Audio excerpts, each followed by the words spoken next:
The night Marcus Voss arrived at Harlow General Hospital, the rain was coming down sideways. He did not walk through the front entrance like ordinary people. He never did. His driver pulled the black Bentley around to the private entrance on the east side, the one that the hospital administrator had quietly designated for his use after Marcus donated enough money to fund an entire new cardiac wing. His name was on the building. His name was on 3 buildings in this city.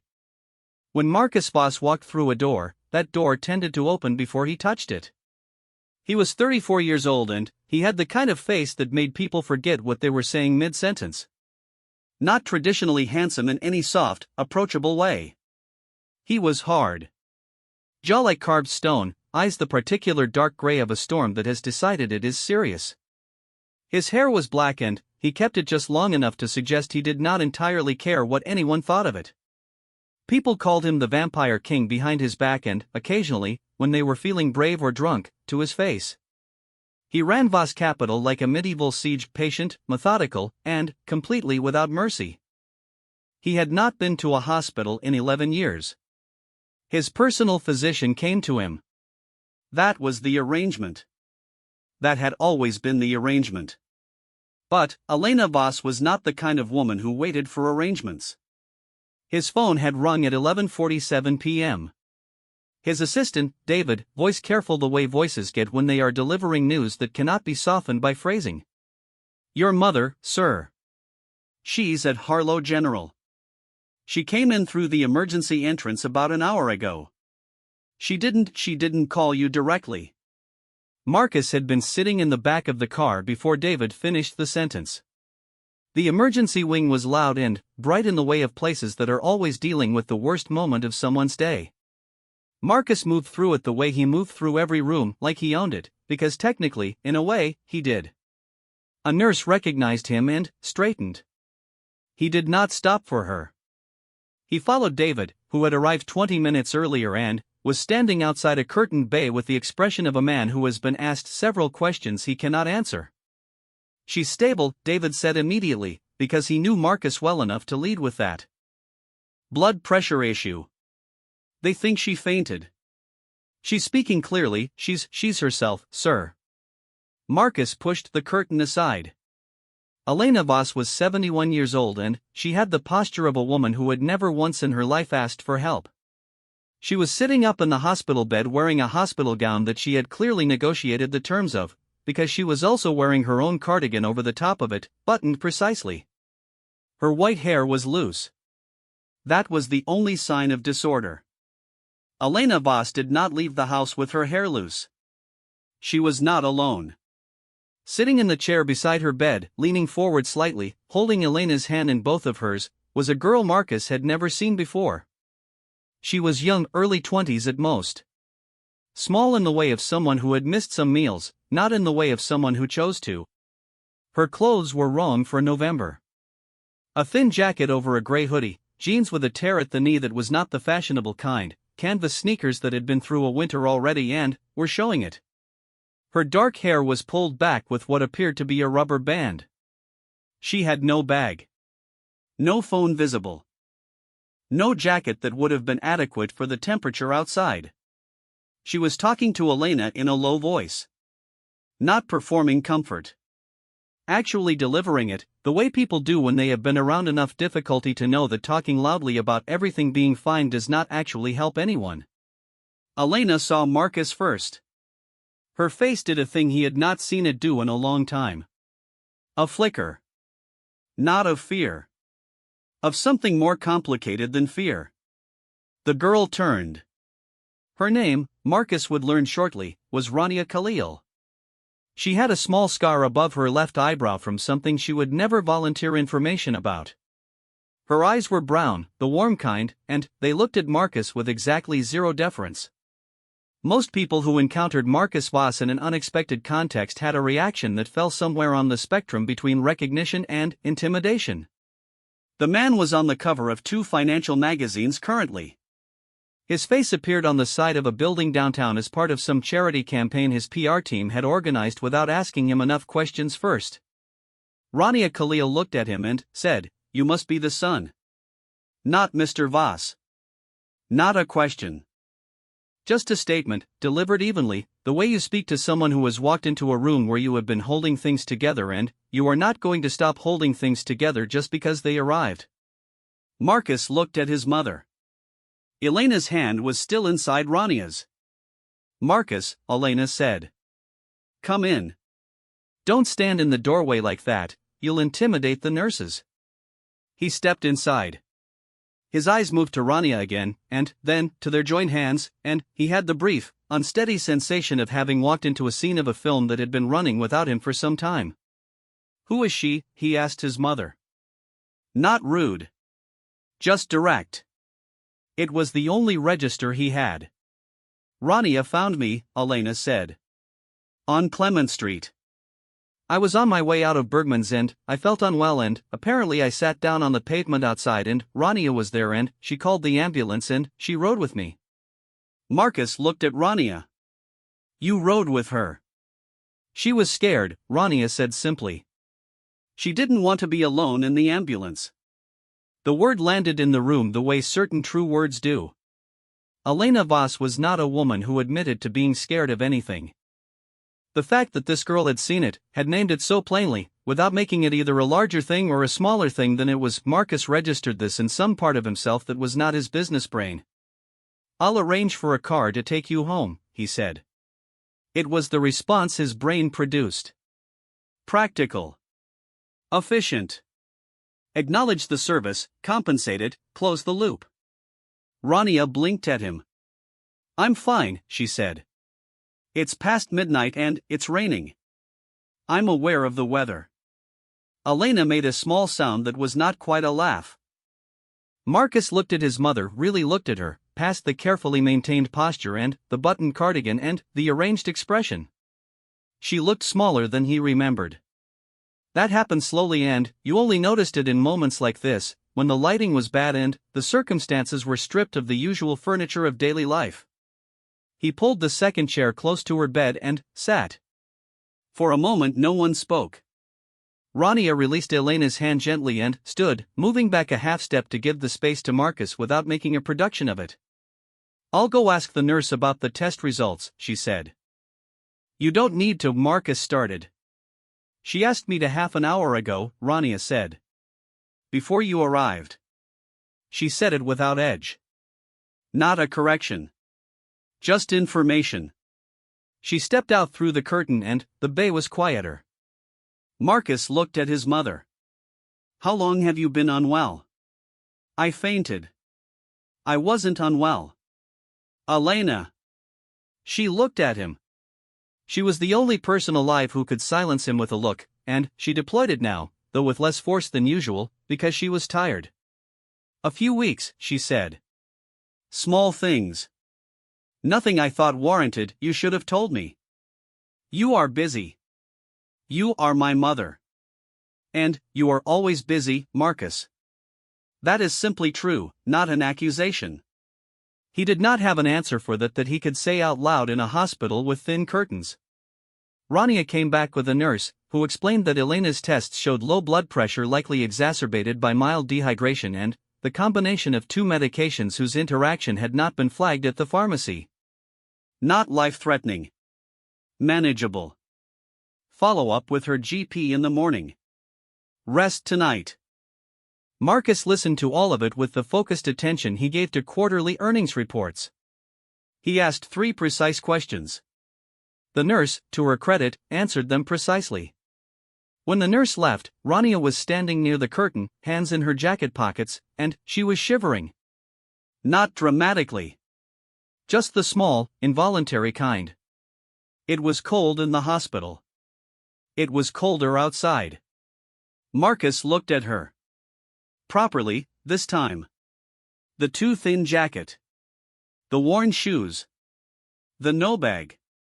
The rubber band ponytail. The absolute lack of anything that suggested she had somewhere warm to go at midnight on a Tuesday in November. He was very good at reading financial situations. He had built a career on reading numbers that told stories about people and companies and their futures. He was looking at a different kind of numbers now, and they were telling him a story he did not want to be wrong about but suspected he was not.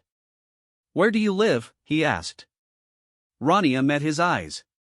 She did not answer immediately, which was itself an answer. I have options, she said. It was the most careful sentence he had heard in some time. Not a lie. Technically. Just a rearrangement of what was available into something that sounded like adequacy. Elena was watching her son with an expression he recognized from childhood. The one that meant she knew something he was still learning. She can stay at the house tonight, Elena said. Mama, Rania started. I am 71 years old and I am in a hospital bed and I would like to not argue about this. Elena's voice was gentle but the sentence had the quality of a door closing. Marcus will drive you. In the morning we'll have breakfast and, then, David will take you wherever you need to go. Marcus looked at his mother. He looked at Rania. Rania was looking at the floor with an expression that was doing a great deal of work to hold several things behind it. All right, she said quietly. The drive from the hospital to the Voss estate took 22 minutes. Marcus sat in the front with his driver, which was unusual. He told himself it was because he needed to make calls. He made one call, to David, and spent the remaining 19 minutes aware of the silence from the back seat in a way that he was not accustomed to being aware of silences. At one point he glanced in the mirror. Rania was sitting with her arms wrapped around herself, looking out the window at the rain-wet city scrolling past, and her face in the dark had something on it that he could not name precisely but that he recognized in the category of feelings that people carried when they had been carrying things alone for a long time and had gotten used to the weight. He looked away. The gates of the estate opened and the car moved through. He heard her exhale once, very quietly, behind him. He did not comment on it. He did not know yet that this was the beginning of something that would dismantle, quietly and completely, the architecture he had spent 11 years constructing around the part of himself he thought he had sealed off permanently. He only knew that when he showed her to the guest room, the small one, not the formal guest suite, because something in him rejected the gesture of the formal guest suite as excessive given that he did not know her, had not asked for her, and could not quite categorize what she was in relation to everything else. She stood in the doorway for a moment before going inside. Thank you, she said. Thank my mother. It was her idea. Rania looked at him. Her eyes were tired and direct and they did not accept the deflection. Thank you, she said again. He nodded once and walked away. Halfway down the corridor, he stopped. He was not sure why. He stood there for a moment in the dark of his own house, listening to the rain on the windows, and he felt something he had not felt in a long time. Unsettled. Not the productive kind of unsettled that came before a big decision. The other kind. The kind that meant something had already happened and you were only now beginning to understand what. He walked to his study and sat at his desk and opened nothing. He sat in the dark for 17 minutes. He knew because he checked his watch twice and then stopped checking it. In the morning, he would deal with the practical things. His mother's medication. Her doctor. The follow-up. The adjustments to her care schedule that clearly needed to be made. He was good at practical things. He had built his life on practical things. In the morning, he told himself, everything would be arranged and clear. He believed this completely. He was wrong about almost all of it. Rania woke up to sunshine coming through curtains that were the color of cream and had probably cost more than a month of whatever she'd been making at the restaurant before the restaurant closed. She lay still for a moment and let the ceiling be unfamiliar. She was good at this. Waking up in places that were not home and taking a breath before she moved. She had gotten good at it the way you get good at things you did not choose to practice. The room was warm. That was the first thing. Genuinely warm, not the managed cold of shelters where the heat was communal and unpredictable. The bed was the kind of bed that felt like it had opinions about comfort and had acted on all of them. The pillow smelled like lavender and clean linen and nothing else, which meant it smelled like safety even though she knew that was a projection. She sat up. Her clothes from last night were folded on the chair near the window. She did not know when that had happened. Beside them was a stack that had not been there before: clean sweatpants, a soft long-sleeved shirt, thick socks. No note. Just the clothes, folded with the kind of precision that suggested whoever had done it took presentation seriously. She got up and changed. The clothes were slightly too large, which meant they had belonged to someone else first. She did not think about whose. Downstairs, she followed the sound of voices and the smell of coffee. The kitchen in the Voss estate was the size of a small restaurant, which was exactly what it was designed to resemble, but it also had a table near the window where the morning light fell in a way that made it feel like a place real people ate rather than a set piece. Elena was already at the table. She was dressed. Hair perfect.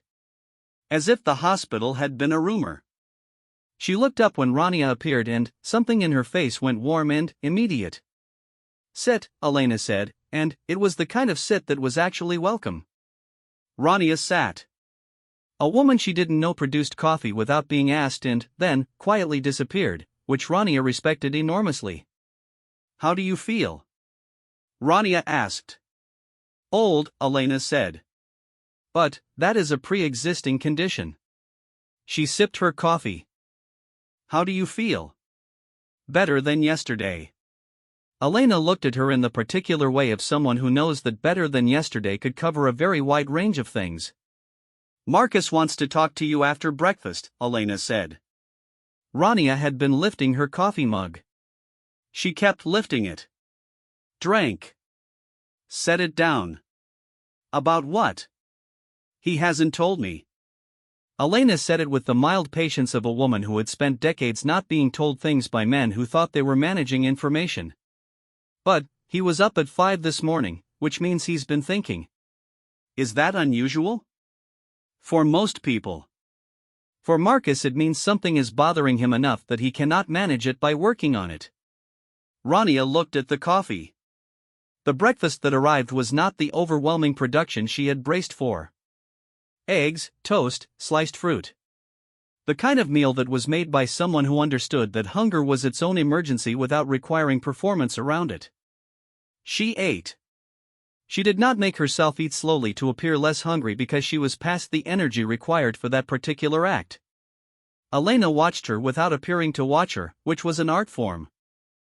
They talked while they ate. Elena asked about the restaurant.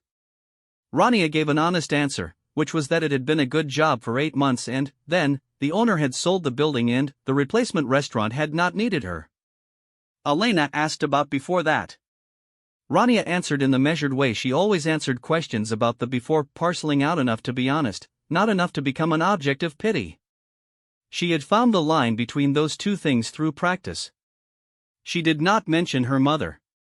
She did not mention Jetta. She did not mention the thing that had happened 3 years ago that had changed the entire geometry of her life. These were not Elena's to carry and Elena had not asked for them. What she said was, "I've been figuring it out as I go." Elena said, "That is the best description of adulthood I have ever heard."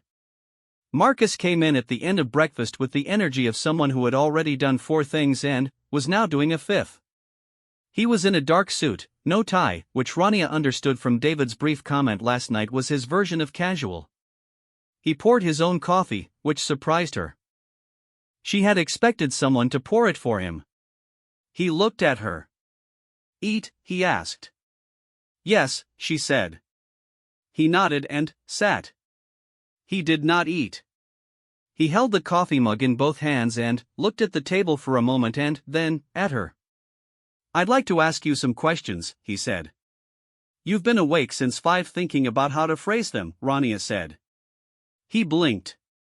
Elena made a small sound into her cup. "David told me that," Rania said, because it was true and she did not want him to think she had supernatural perception. "He came to check on your mother this morning and he mentioned it." Marcus looked at his mother. Elena looked at the window serenely. He looked back at Rania. "How long have you been without permanent housing?" he asked. She had expected something gentler as an approach. A lead up. Something that gave her room to redirect. He had not given her any of that, and, oddly, she respected it. It was the same way she had spoken to him last night. Direct because there was no productive version of the long way around. 7 months, she said. He did not react with the visible discomfort that most people produced when they received that answer. He did not rearrange his face into sympathy or look briefly away. He just took the information in the way people take in a number, noted, catalogued, building towards something. Reason? Lost the apartment when I lost the job. Waitlist for subsidized housing is 14 months. I had some options at the beginning that narrowed. Family? She looked at him steadily. Not available. He did not press it. He heard the period at the end. Do you have a work history? 8 months at Clement's Kitchen. Before that, 2 years admin work at a logistics company that was acquired and restructured. Before that, a year at a retail company. I'm good at organizing things, managing people, talking to anyone. She paused. I also spent 3 semesters at Northfield studying business administration before I ran out of money for tuition. 3 semesters. 3. He looked at her for a long moment. She returned it. She had found that most people, when you returned their long looks without flinching, eventually got to the actual thing they were trying to say. My mother's household requires a personal coordinator, he said. Currently, her care is managed in pieces: a driver, a housekeeper, a part-time medical assistant who only comes Wednesdays. There is no single person whose job it is to understand what she needs and make sure it is handled. He set his mug down. I should have addressed this before. The medication issue last night was partly a symptom of fragmented management. Elena opened her mouth. Elena, Marcus said, without looking at her, you are not going to tell me you don't need help, because last night happened. Elena closed her mouth. Then, she said, I was going to say I agree with you. Marcus looked at his mother. Something moved through his face briefly that was not his usual expression. The position would include a room here, a salary, full health coverage, and a structured schedule that gives you 2 full days off per week, Marcus said, turning back to Rania. You would not be a nurse or a domestic worker. You would be a coordinator. Scheduling, communication, transportation, medication management, oversight, not administration. The household staff handle their own domains. You would be the connective tissue. Rania looked at Elena. Elena was looking at her coffee with a very small and very deliberate neutrality. Did you plan this? Rania asked her. I had nothing to do with this, Elena said. I've known my son for 34 years. He does not need assistance arriving at ideas. She sipped her coffee. He arrives at them quickly when he wants to. Marcus said nothing, which was itself a kind of confirmation. Rania looked out the window at the November morning. The grounds outside were extensive and, bare the way things go bare in November, dignified, not abandoned. There was a path along the far edge that disappeared around a hedge. She thought about the shelter. About the locker where her real bag was stored. About the winter that had not properly started yet. About the list she had been keeping in the Notes app on her phone, a list of things she was going to do when things stabilized, because she had needed to believe there was a list.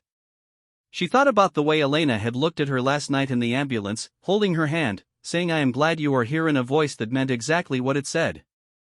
I need to know one thing, she said. Marcus waited. Is this because you feel obligated? Because your mother was cared for and you want to compensate it in a way that closes a ledger? She looked at him directly. Because if it is, I would rather you gave me cab fare and a reference and we called it even. He held her gaze. I don't make business decisions out of obligation, he said. I've passed on dozens of situations where gratitude was the primary driver. It produces poor decisions. A beat. Last night made me realize there is a gap in how my mother's life is being managed. You have a skill set that fits the gap. That is the full logic of the offer. Rania considered this. There are other people with skill sets, she said. Undoubtedly, Marcus said. But, my mother will not accept care from someone she doesn't already trust at some baseline level. That takes months to build with strangers. You have it already. It was honest in a way that cost him something to say. She could tell because his jaw tightened slightly on the last sentence, the way people's jaws tighten when they admit to factoring in something soft. Can I have today to think about it? She asked. Yes. And if I say no, will you still give me cab fare and a reference? His mouth did something that was not quite a smile. And breakfast.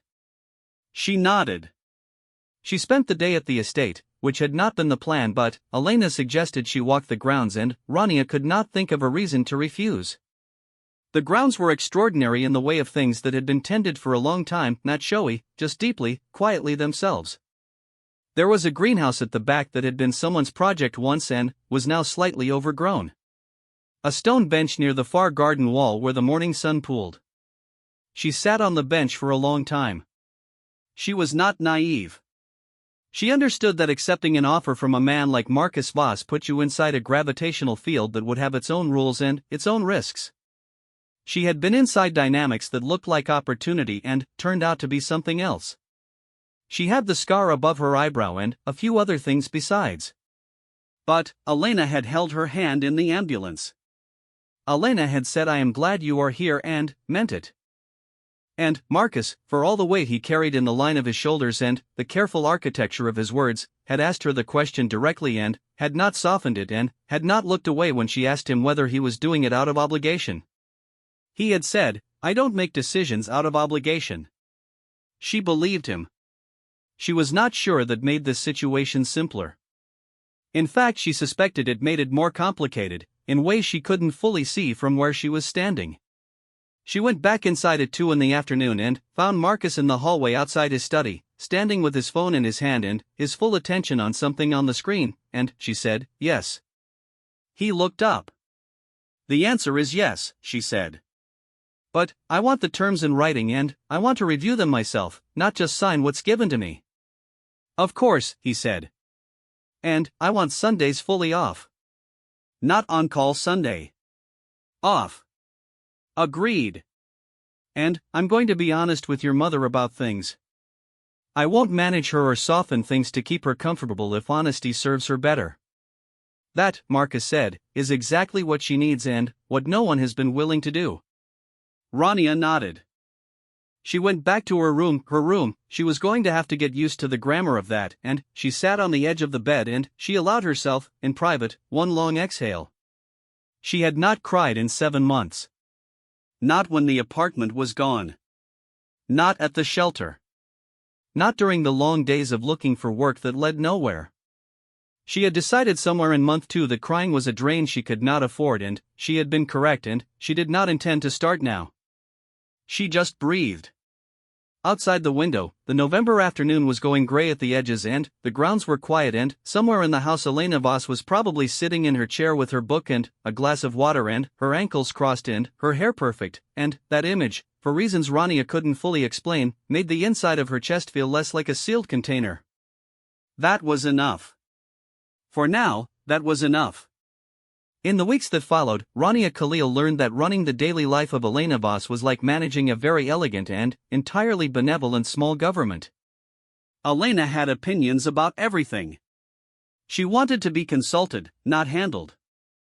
She wanted information delivered directly and plans communicated with lead time, and her Wednesday afternoon schedule left absolutely untouched because Wednesday afternoons were for her friend Margot, and Margot was 82 and neither of them had any intention of reprioritizing that. Rania was good at it. She discovered this in the way you discover a thing you've been equipped for all along, with the slight surprise of something that should have been obvious arriving late. She coordinated the medication review with Elena's GP and corrected the interaction issue within the first week. She sat in on the appointment and asked the 3 questions Marcus would have asked and got the answers into a written summary before noon. She reorganized the household calendar into something a human being could parse. She hired a backup driver for the days when the regular driver had conflicts, which had apparently been a recurring crisis nobody had addressed. Marcus watched all of this from what appeared to be a medium distance but was actually closer than it looked. He was not there every day. The estate was his primary residence, but his schedule kept him in the city most of the week. But he was there in the evenings, more often than she had expected. He had a study at the far end of the east wing and he worked in it until late, and occasionally he came to the kitchen for coffee at 10 p.m. and sometimes Rania was there making tea, and sometimes they were both in the kitchen for 12 or 15 minutes and said very little, and it was not uncomfortable. That was the part that was slightly alarming. She had expected him to be difficult in the house. Cold, possibly. Demanding in ways that were personal rather than professional. She had met men like the story of him, the financial press version, the reputation version, and she had expected the version you got in private to be the authentic one and the public version to be the managed one. What she found was that in private, Marcus Voss was quieter than his reputation. Not softer. Just quieter. He had a concentrated stillness when he was not performing the function of running a company. He read. He cooked badly, but with genuine interest, as if cooking was a problem he intended to solve eventually. He had a relationship with his mother that was like watching two people negotiate around something that neither of them could quite bring themselves to say directly, but that both of them clearly felt. One evening, third week, Rania came downstairs at 11 because she couldn't sleep and found the study door slightly open and Marcus inside, sitting not at his desk but in the chair near the window, no lights on except the small lamp on the side table, just sitting. She almost kept walking. He said, without turning, "You don't have to disappear." She stopped. Stood in the doorway. "I was just going to the kitchen," she said. "I know." She stood there for a moment. He was still looking out the window, at the dark grounds, at nothing in particular. "Is something wrong?" she asked. He was quiet long enough that she thought he wasn't going to answer. "No," he said. "Just thinking." "About what?" He turned then, and looked at her from across the room, and the lamp made his face into something less composed than his daytime face. "About what it costs," he said. "The decisions you don't make." She understood this. She understood it precisely, in her own body, in the specific geography of her own 7 months. She also understood that he was not talking about money, but she was not going to say that because they had not gotten to the place where she could say things like that. "The kitchen will still be there in 10 minutes, she said. He almost smiled. "Go," he said. "Get your tea." She went. She made her tea and she stood at the kitchen window and looked at the November dark and thought about the decisions you don't make and the cost of them and the way some things accumulate in the body over time until they are structural, load-bearing, part of the architecture you use to hold yourself upright. She thought about the things she had not told Elena. The things she had not told anyone here. She thought about Jetta.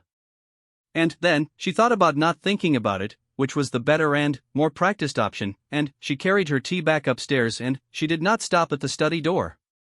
But the light was still on when she passed. And that, she thought, was the thing about people who were carrying something heavy alone. The light stayed on longer than it needed to, and if you knew what to look for, you could see it from a distance. She looked. She kept walking. But she had looked. December arrived in the city like a debt collector. The grounds of the estate went white at the edges first, frost along the garden walls, ice on the stone bench where Rania had made her decision 6 weeks earlier. She walked past it some mornings with Elena, who had agreed to a short morning walk as part of the new routine, and she always noted the bench without saying anything about it, the way you note the geography of things that changed you. The household had settled into a shape. It had a shape now. That was the thing about functional systems, once they were running, they had a quality you could feel, a steadiness in the daily rhythm that had been absent before. Elena was better. Not just medically. Elena was better in the way of someone who has stopped spending energy managing the gap between what they need and what they have. Rania had made herself necessary. She had been careful about this, not ingratiating, not indispensable in the way that creates resentment, but genuinely useful in ways that Elena noticed and acknowledged and Marcus, from his medium distance, could not deny. He had stopped maintaining the medium distance around week 4. She noticed this the way you notice a change in temperature. Not a single moment. A gradual shift. He was in the kitchen at 10 p.m. on more evenings. He started asking her things that were not about Elena's schedule. Small things, what she thought about a restaurant that had opened near his office, whether she'd read the article about the housing waitlist pilot the city had proposed, whether she liked the dark roast or the medium because the housekeeper had ordered the wrong one. Small things that were not small. She answered them. She answered directly, because that was the only register she had, and she had stopped worrying about whether it was appropriate sometime in week 3 when she'd told Elena that her doctor was giving her incomplete information because he was being gentle rather than precise, and Elena had looked at her and said finally, and Marcus, who had been listening from the other chair, had looked at Rania with an expression she'd filed away. She was good at filing things away. She was less good at it than she used to be. The house had done something to her defenses that she hadn't fully accounted for. Warmth was a vulnerability she'd forgotten about. Not physical warmth, she'd had that at the shelter, technically. But the other kind. The kind that came from being known, even a little, even in the partial way of people who'd only known each other 2 months. Elena knew she took her tea without sugar and didn't like mornings and had something that lived behind her left shoulder that she didn't name. Marcus knew she was direct to the point of occasionally being abrupt and that she was not intimidated by him and that there was at least one topic she had never raised and he had never pushed and they had developed an unspoken mutual agreement around its presence. She had a scar above her eyebrow. He had never asked. She was aware of this the way you're aware of a courtesy extended to you by someone who notices everything. It was a Tuesday in the second week of December when the thing happened that she had been unconsciously aware might happen eventually. She was in Elena's sitting room, reviewing the schedule for the following week, when Elena's phone rang. Elena looked at the screen and her face changed. Not dramatically. Just in the way of a very controlled person reacting to something they did not want to react to, a small tightening, quickly smoothed. "I need to take this privately," Elena said. Rania took her notes and went downstairs. She was not in the habit of taking things that were not hers. She had been careful about this since day one, careful about not letting herself expand into the space of the house in a way that overstepped what she actually was here. Staff, technically. Coordinator. The connective tissue Marcus had described. But she was crossing the entrance hall when the front door opened and a man came in who was not one of the household staff. He was tall, late 50s, silver hair, wearing the kind of coat that was entirely confident about its own quality. He had the face of someone who had been very charming once and still believed this was true. He looked at Rania the way certain men look at people they cannot immediately categorize, a half-second scan, a placement effort. "I'm here to see Elena," he said. He did not say his name. "She's occupied at the moment," Rania said. "Can I ask who's I'm family," he said, and walked past her toward the stairs. She put herself in front of him. Not aggressively. Just, presence, position, no. "She's occupied," Rania said again. "I'll let her know you're here." "If you'd like to wait and think you're the new girl," the man said, in a tone that used the word girl the way some people use a tool. "Marcus has you running the house now." "I'll let Elena know you're downstairs," Rania said. Her voice was level. She had worked in service for long enough to know that level was more effective than sharp. He looked at her for a moment with the specific look of someone deciding whether the obstacle in front of them is going to be a problem. Then, Marcus came out of the study. He stopped when he saw the man. 1 second. Something in his face closed the way a window closes when a storm is coming. "Thomas," he said. "Thomas." Rania catalogued this. The older brother, Elena had mentioned once, briefly, in the way she mentioned things she considered concluded. The one who had made the decisions about the family money that Marcus had spent 4 years undoing after their father died. The one Elena did not invite to the house. The one who had, apparently, invited himself. "I need to talk to your mother," Thomas said. "No," Marcus said. "Marcus, she's occupied and you don't have an appointment and you don't come into this house without one." Marcus's voice was quiet in the way of things that are very certain of themselves. "David will contact you to arrange a time if she wants to speak with you." Thomas looked at Rania again. There was something in it now, a reading, a recalculation. "You've filled the house with strays," Thomas said. The word sat in the air for a moment. Rania was aware of her own face the way you're aware of it when you're making a choice about what to let it do. She let it do nothing. Marcus looked at his brother for 3 long seconds. Out, he said. Thomas left. He made it dignified, which was its own kind of statement, but he left. The door closed. Rania and Marcus stood in the entrance hall in the silence left behind. I'm sorry, Marcus said. You don't need to apologize for him. I'm doing it anyway. She looked at him. He was looking at the closed door and the line of his jaw was very tight and there was something in him that she recognized as the version of anger that lives directly above grief, the thin-walled country between them. He's not wrong, she said. Marcus looked at her sharply. I am astray, she said simply. That part is accurate. The contempt is his own problem, but, the fact of it, I was homeless when your mother found me. I live in your house. I work for your family. The outline of the thing is what he said it was. He used it as an insult, Marcus said. Yes. There's a difference between a fact and the weaponization of it. I know. She looked at him. I just wanted to make sure we weren't revising history to make the situation tidier than it is. He was quiet for a moment. Why do you do that? He said. Do what? Refuse to let anyone make it better than it is. Because making it better than it is doesn't actually help. It just makes other people more comfortable. He looked at her. There was something in the look she had not seen on his face before, or had seen but had been careful not to name. Elena is upstairs, she said. She'll have heard the door, he said. I'll go up. She went. She knocked on Elena's sitting room door and went in and Elena was standing at the window with her phone face down on the armrest of her chair and the carefully composed expression she wore when she was feeling something she had decided not to report. He left, Rania said. I heard, Elena said. Are you all right? Elena was quiet for a moment. Then, she said, my older son has spent 40 years believing that what a person is worth is determined by what they arrived with.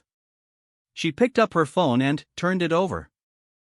I made mistakes in how I raised that idea in him. I know I did. She looked at Rania. You should know that Marcus does not believe that. I know, Rania said. I want to make sure you know, Elena said. Because I am not unaware of what is happening in my own house, even at 71. Rania met Elena's eyes. Elena met hers back. Nothing was said directly. Everything was said. I'll finish the schedule, Rania said, and sat back down with her notebook, and Elena nodded and picked up her book, and they were quiet together in the way of people who understood each other without requiring it to be performed. 3 evenings later Marcus knocked on her open doorway while she was reading. She looked up. I wanted to ask you something, he said. And I'd like you to answer honestly, even if you think the answer might be inconvenient. I always answer honestly, she said. I know. He leaned against the doorframe. The foundation I run, the Voss Education Foundation, we're expanding the advisory board. I need someone who has actual working knowledge of how systemic housing instability affects access to employment and education. Someone who's been inside it, not studying it from the outside. He paused. I thought of you. She looked at him. Advisory board. Voluntary, but compensated. Quarterly meetings. The foundation is legitimate. The work is real. You thought of me, she said. You have a specific kind of knowledge that people in rooms like that usually don't have access to. You also have no patience for comfortable fictions, which is exactly what those rooms need and almost never get. She was quiet. This is not a charity gesture, he said. I don't make professional decisions out of charity. I told you that at the beginning. I know, she said. Then, what's the hesitation? She looked down at her book for a moment. Then, back up. I'm trying to work out whether you see me or whether you see the version of me that's useful to you, she said. Those are different things. One of them I can work with. The other one, she stopped. He was very still. "The other one," she said, "I've been inside before, and I know what it does, and I'm not going back there." He didn't defend himself immediately, which she respected. He took the question seriously, the way it deserved to be taken. She watched him think about it with actual effort and not the performance of effort. "I can't promise you that I always get those two things right," he said finally. "I have not had a good record of it. I'm aware of this." He looked at her steadily.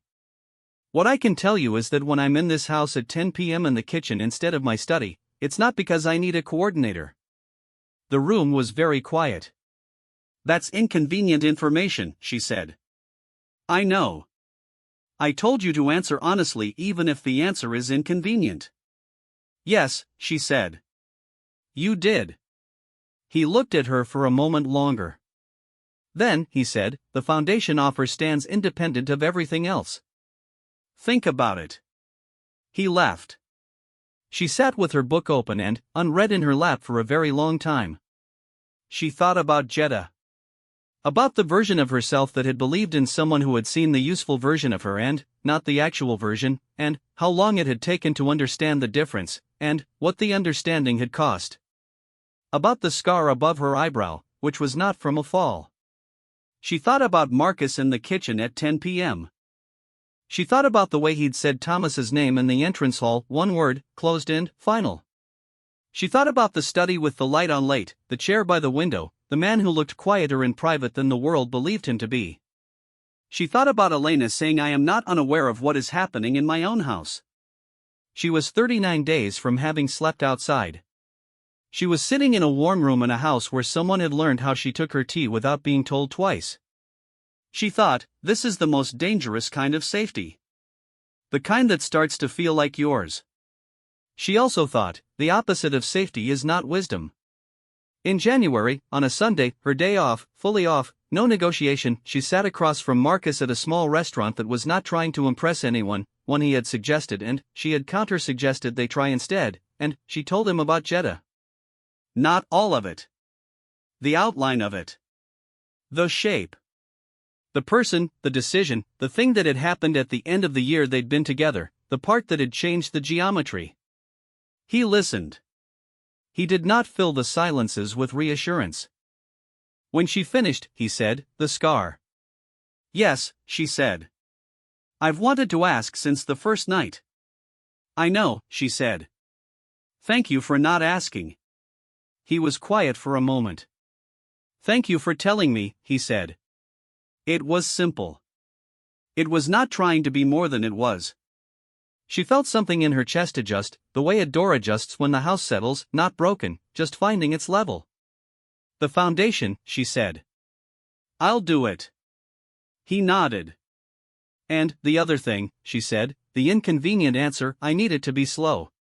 "Slow," he said. "I need to be able to trust what I'm seeing before I do anything about what I'm feeling." He looked at her across the table in the small restaurant that was not trying to impress anyone, and his face had the quality it had in the kitchen at 10 p.m., the quieter version, the one that wasn't performing anything. "I can do slow," he said. She believed him. She was not naive. She was not operating from sentiment or gratitude or the distorted logic of someone who had been cold for 7 months and had just been offered warmth. She had thought about this carefully, in the way she thought about everything, turned it, examined it, looked for the places where her own need might be making the picture prettier than it was. She had found those places. She had accounted for them. What remained after the accounting was something that felt like clarity. 2 weeks later, Elena found them in the kitchen at 10:30 p.m. This was not unusual. What was unusual was that Marcus was at the counter attempting to explain to Rania why his method of making coffee was correct, and Rania was leaning against the opposite counter looking at him with an expression that was doing nothing to conceal the fact that she found this amusing, and Elena stood in the doorway for a moment watching the two of them inhabit the same room with the ease of people who had stopped performing their edges at each other. Elena went to the cabinet and got a glass and poured herself water and said, "The coffee method is irrelevant, Marcus. She's right about the ratio." Marcus looked at his mother.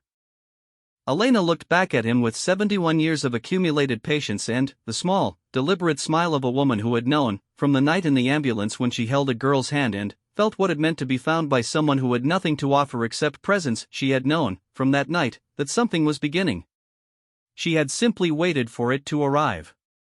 "Good night," Elena said, and took her water back to her room. Rania looked at Marcus. Marcus looked at Rania. Outside, the January night was pressing against the kitchen windows, and the grounds were deep with snow, and the stone bench at the garden wall was buried, and somewhere under the white weight of it the wood was still warm from all the decisions that had been made sitting on it, still holding the shape of them, the way good things hold the shape of what they've carried. Inside the kitchen, the coffee was wrong in the way Marcus made it and possibly exactly right in the way that didn't have anything to do with ratios. Rania laughed. It was the first time Marcus had heard her really laugh, the full unguarded version, not the careful half-smile she deployed in professional situations. It lasted only a moment. But it changed the room the way certain things change rooms, completely, and without any possibility of changing back. He looked at her. She was still smiling when she looked up. He did not say anything. He didn't need to. The Vampire King, as the financial press would continue calling him for the foreseeable future, stood in his own kitchen at 10:30 on a Thursday night in January, holding a coffee mug, and thought that the word stray, the word his brother had used as a weapon 6 weeks earlier, was the most incorrect thing anyone had ever said in his presence. Not because she needed defending. Because of what she was, which was someone who had been stripped of everything circumstance provides and had remained, through all of it, entirely herself. Uncompromised. Undiminished. He thought about what that costs. He had been asking himself this question for 2 months without being able to answer it from the inside, from the position of a person who has always had the infrastructure that makes cost invisible.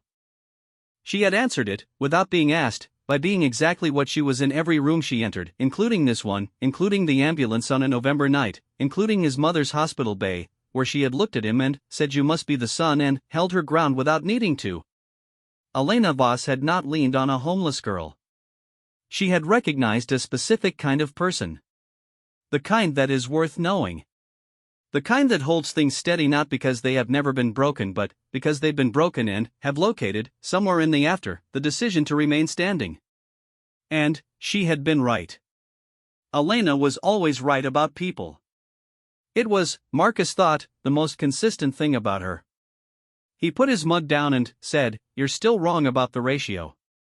Rania said, "We can solve this empirically. Tomorrow morning, 2 cups, your way and my way, blind test." "That is an extremely reasonable proposal," he said. "I know," she said. "You're going to win." "I know that too."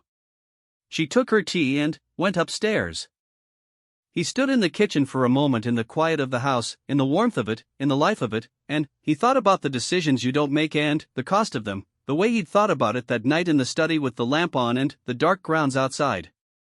Some decisions, he thought, are not really decisions. Some things are already in motion before you've named them. Before you've acknowledged them.